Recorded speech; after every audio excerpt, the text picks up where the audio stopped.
počak, ja vás filmujem, jak kráčaš.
Teraz sa šli naspäť, pôjdeš dole a opačne si sadneš. Dun, dun, dun, dun, dun. Oni nechcú tam, kde sú oni. A teraz sa pozerajte. A ty sa šťavné.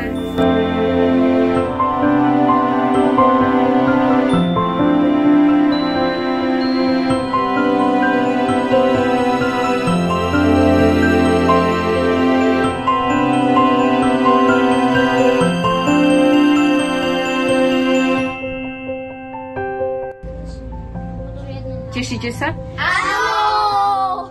Ale nehýbme sa. Ono sa to teraz tak rozbehne. Ale nehýbme. Neboj sa, nebudú sa hýbať, neboj sa. Wow, ja sa bojím vyššok len trošku. Neboj sa, a ja som tu prvýkrát a vydržím. Zvládnem to. Pozrite sa dole. No sa hýbe, tak sa nakoniec. No, jakže hore dole, jak vlky. Ahoj. Helikoptera. Ja som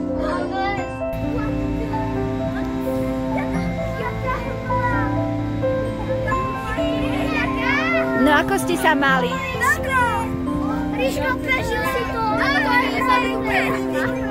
Títo deti zo základnej školy Laborecká stoja pod Lomnickým štítom, ktorý bohužiaľ nie je vidieť. Ale sme tu. Kde sa deti teraz nachádzame? Nenachádzate sa na Skalnaté ples. Takže boli sme asi všade.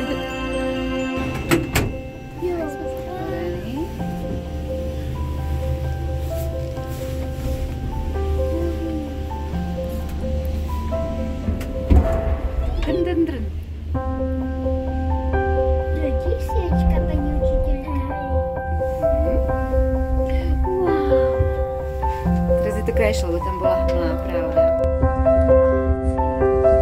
Nie, to vidíš.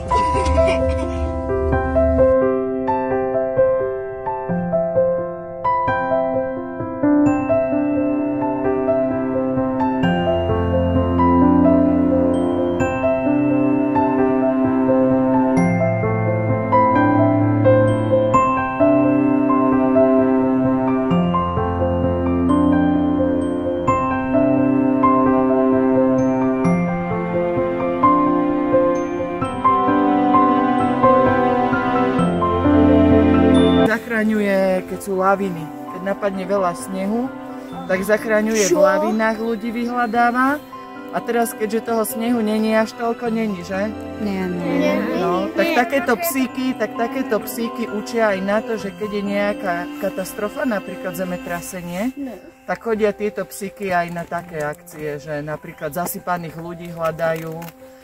A tiež napríklad teraz sa veľa nešťastí stáva, že ľudia sa strácajú alebo pri jazerách utopia tak potom, keď ich nevedia dlho nájsť, tak ich potom chodia hľadať aj napríklad z člna popri brehu, alebo ich tak hľadajú, že kde sa mohli nájsť. Podľa pachu. Oni sú učené podľa pachu vyhľadávať. Najlepšie, on už niekoho zachránil? No, zachránil už. Niekedy zachránil síce aj takí, čo už nestihli prežiť, takže nezachránil vlastne, lebo už pod tou lavinou sa nedá dlho žiť.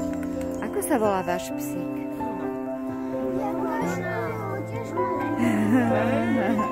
Keď sa môžem opýtať, s kým sa rozprávame? Ako sa voláte? Kto ste? Ja som tiež pani učiteľka, asi ako vaša pani učiteľka.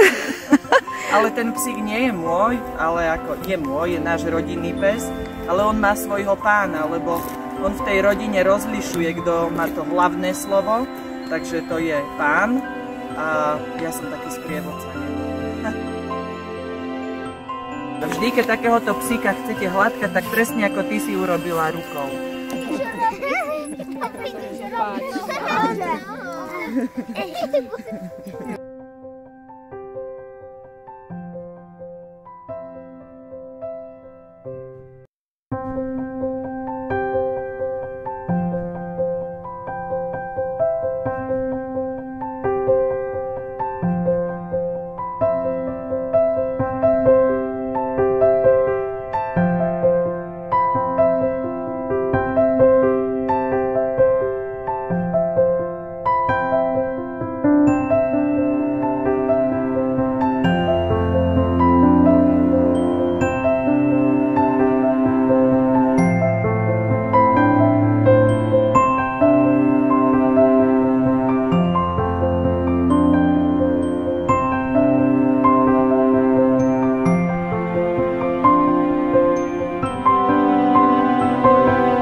Bývame.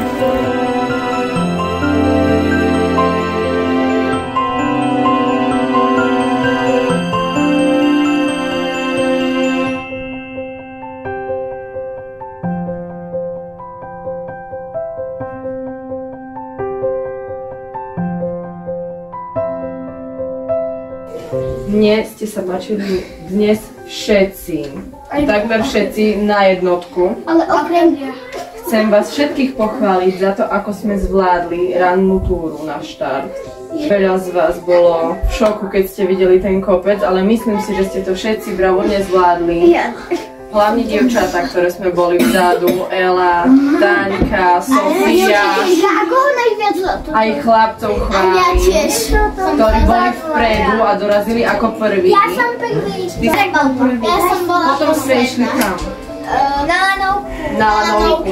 Kto z vás sa bal lanovky? Ja len trošku. Trošku, že? A nebolo sa. Ale zvládol si to, že?